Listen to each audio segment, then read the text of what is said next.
Pagbangga ng kotse sa isang guwardya sa Clark, Pampanga sa pool sa CCTV. Nakatutok si Russell Simorio.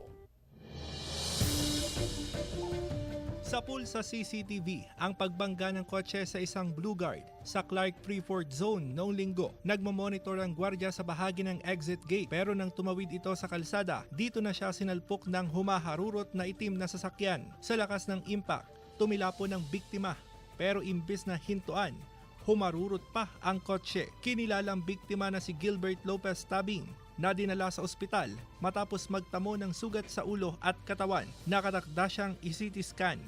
Nakilala na ang driver ng kotse na handa raw makipag-areglo ayon sa mga otoridad.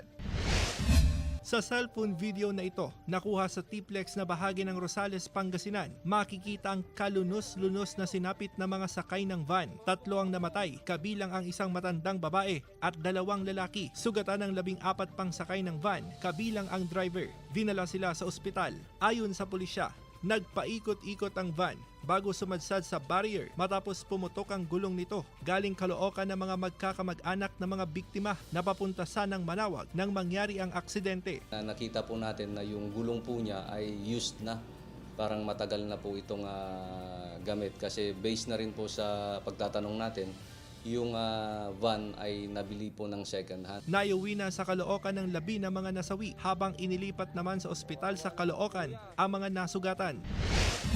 Sa Dagupan City, ginamitan ng crane ang delivery truck na ito para maitayo matapos tumagilid sa may bahagi ng Caldona Road, Barangay Maluwod, bandang 6:00 ng gabi noong Biyernes. Sumabit daw sa mga kable ng telco ang truck kaya tumagilid.